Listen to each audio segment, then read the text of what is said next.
নমস্কাৰ মৰমৰ বন্ধু-বান্ধৱীসকল, পোনপ্ৰথমে মোৰ ইউটিউব চেনেললৈ তোমালোক সকলোকে আন্তৰিক স্বাগতম জনাইছোঁ।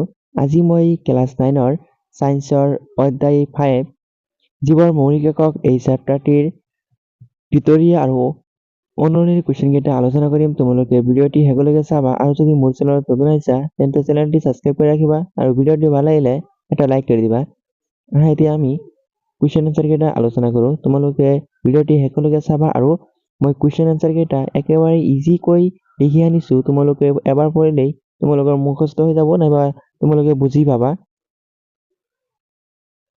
প্ৰথমতে মই চাম পাঠভিত্তিক ক্ৰিয়াকলাপৰ প্ৰশ্নোত্তৰ কেইটা, হয়নে? তোমালোকে বিজ্ঞানৰ পাঠৰ ভিতৰত থকা যিবোৰ সৰু সৰু যিবোৰ কুৱেশ্যন আছে, 2-3টাকৈ কুৱেশ্যন থাকে তোমালোকৰ প্ৰত্যেকটো পৃষ্ঠাতে, তেনেধৰণৰ পাঠৰ ভিতৰত থকা কুৱেশ্যন এনচাৰ কেইটা আমি প্ৰথমত শিকি ল'ম। তাৰপিছত আমি অনুৰণিৰ কুৱেশ্যন কেইটা আলোচনা কৰিম। চোৱা, পাঠভিত্তিক ক্ৰিয়াকলাপৰ প্ৰশ্নোত্তৰ, হয়নে? 1 নম্বৰ দিছে কোক কোনে আৰু কেনেকৈ আৱিষ্কাৰ কৰিছিল? আমি উত্তৰ কৰিম এইদৰে। উত্তৰ 1665 খ্ৰীষ্টাব্দত ৰবাৰ্ট হুকে কোক আৱিষ্কাৰ কৰিছিল। ৰবাৰ্ট হুকে যেতিয়া এটুকুৰা কৰ্কৰ পাতল ছেট পৰীক্ষা কৰিছিল তেতিয়া তেখেতে মৌকহৰ নিচিনা কিছুমান কোঠালি দেখা পাইছিল। তেখেতে সেই কোঠালিবোৰকে কোক নাম দিছিল। তোমালোকে পঢ়িলেই তোমালোকে গম পাবা কেনেকৈ একেবাৰে ইজি হয়। মই একেবাৰে ইজি মেথডত লিখি আনিছোঁ, তোমালোকে এইদৰে লিখিবা মই যেনেকৈ লিখি আনিছোঁ। ইয়াৰ পিছত 2 নম্বৰ, কোষত কিয় গঠনৰ আৰু কাৰ্যৰ মৌলিক একক বুলি অভিহিত কৰা হয়? কোষত কিয় গঠনৰ আৰু কাৰ্যৰ মৌলিক একক বুলি অভিহিত কৰা হয়? ইয়াৰ উত্তৰ এইদৰে কৰিম। জীৱৰ দেহ কোষেৰে গঠিত এককোষীয় জীৱৰ ক্ষেত্ৰত কোষটোৱে জীৱটোৰ পৰিচয়। এনে এককোষী জীৱৰ যাৱতীয় জীৱন প্ৰক্ৰিয়া সেই একোটা মাত্ৰ কোষতেই সম্পূৰ্ণ কৰি জীৱৰ সঞ্চাৰ কৰে। উচ্চ শ্ৰেণীৰ বহুকোষী জীৱৰ দেহৰ গঠন আৰু জৈৱিক প্ৰক্ৰিয়া কিছু জটিল যদিও মূল্য একক কোষ।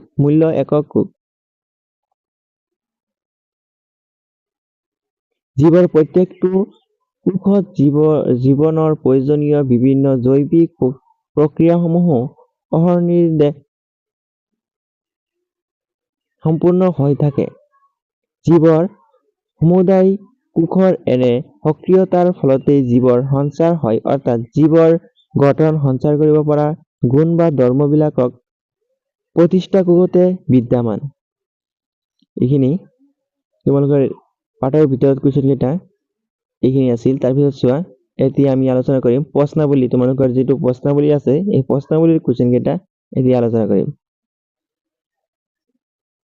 চোৱা, প্ৰশ্নাৱলীৰ 1 নম্বৰ কুৱেশ্যন, CO2 অৰ্থাৎ কেলছিয়াম কাৰ্বন ডাই অক্সাইড আৰু পানীৰ দৰে পদাৰ্থবিলাক কোষৰ ভিতৰলৈ বা বাহিৰলৈ কেনেধৰণে চলাচল কৰে আলোচনা কৰা। কাৰ্বন ডাই অক্সাইড আৰু পানীৰ দৰে পদাৰ্থবিলাকক কোষৰ ভিতৰলৈ বা বাহিৰলৈ কেনেধৰণে চলাচল কৰে তোমালোকক বুজাই লিখিবলৈ দিছে বা আলোচনা কৰিবলৈ দিছে। উত্তৰ এইদৰে লিখিবা। কাৰ্বন ডাই অক্সাইড আৰু পানীৰ দৰে পদাৰ্থবিলাকক কোষৰ ভিতৰলৈ বা বাহিৰলৈ ব্যাপক প্ৰক্ৰিয়াৰ দ্বাৰা চলাচল কৰে। কোষৰ বাহিৰৰ পৰিৱেশত কাৰ্বন ডাই অক্সাইডৰ গাঢ়তা কোষটোৰ ভিতৰত কাৰ্বন ডাই অক্সাইডৰ গাঢ়তাতকৈ কম। যেতিয়া কোষ এটাৰ ভিতৰত আৰু বাহিৰত কাৰ্বন ডাই অক্সাইডৰ গাঢ়তাতকৈ কম,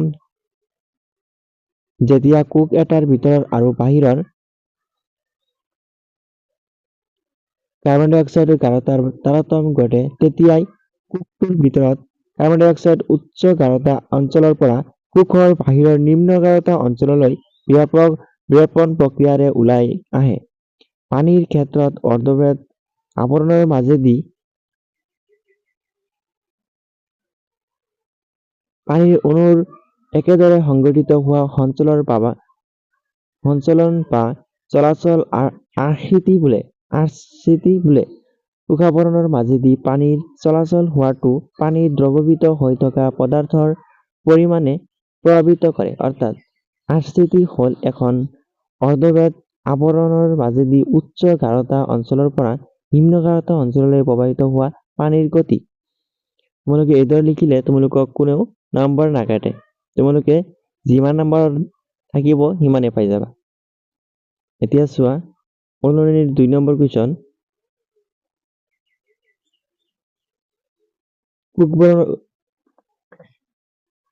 কোষাবৰণখন কিয় অৰ্ধবেদ আৱৰণ বুলি আখ্যা দিয়া হয়? তোমালোকে উত্তৰ লিখিবা। কোষাবৰণে কিছুমান দ্ৰব্য কোষৰ ভিতৰলৈ বা বাহিৰলৈ যোৱাত বাধা দিয়ে বা ব্যাদ কৰাত সহায় কৰে। আনহাতে এই আকো কিছুমান দ্ৰব্য সৰকি যোৱাত বা ব্যাদ কৰাত বাধা দিয়ে। সেইবাবে কোষাবৰণখনক অৰ্ধবেদ আৱৰণ বুলি কোৱা হয়।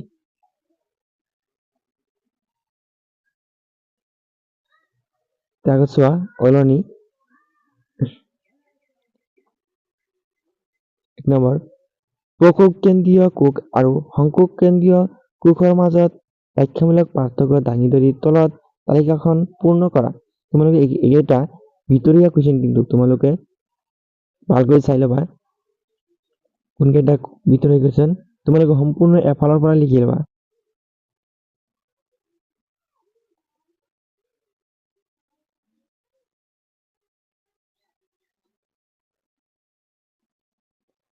তোমালোকে উত্তৰ লিখিবা। সুসংগঠিত কোষ কেন্দ্ৰ বা কেন্দ্ৰাৱৰণে আবৃত প্ৰকৃত কেন্দ্ৰাঞ্চল নাথাকে। আৱৰণবিশিষ্ট কোষ অংগাণু যেনে মাইটকণ্ড্ৰিয়া, গলাগিবৰি, ক্লোৰোপ্লাষ্ট আদি থাকে। তাৰপিছত আৰু এটা অনুৰণী তোমালোকৰ কিতাপৰ ভিতৰত প্ৰত্যেকটো পেজতে তোমালোকৰ অনুৰণী আছে। চোৱা 1 নম্বৰ কুৱেশ্যন। তুমি অধ্যয়ন কৰি অহা কোষ অংগাণুবিলাকৰ ভিতৰত এনে দুটা কোষ অংগাণুৰ নাম উল্লেখ কৰা যি দুটাৰ আনুষংগিক পদাৰ্থ থাকে। উত্তৰ দিবা প্লাষ্টিক আৰু মাইটকণ্ড্ৰিয়া। 2 নম্বৰ যদিহে কিছুমান ভৌতিক বা ৰাসায়নিক কাৰকৰ প্ৰভাৱত কোষৰ সংগঠন ক্ষতি হয় তেতিয়া কি হ'ব? উত্তৰ লিখিবা। কোষটোৱে তাৰ প্ৰাথমিক কাম কৰিবলৈ বন্ধ কৰি দিব, ফলত কোষটোৰ মৃত্যু হ'ব আৰু তেতিয়া লাইসোজমে সিহঁতৰ ভিতৰত থকা পৰিপক্কীয় উৎসেচক বিলাক নিঃসৰণ কৰি নিজে থকা কোষটোক ধ্বংস কৰি দিয়ে। এতিয়া 3 নম্বৰ কুৱেশ্যন। লাইসোজম কিয় কোষৰ আত্মঘাতী মোনা বুলি কোৱা হয়? ব্যাখ্যা দিছে।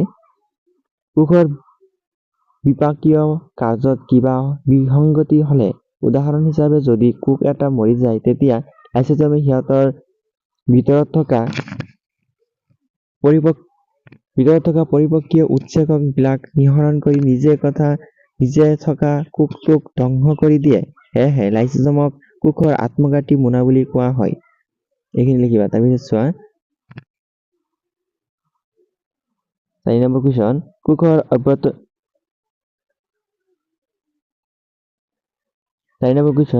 কোষৰ অভ্যন্তৰত ক'ত প্ৰটিন সংশ্লেষণ সংঘটিত হয়?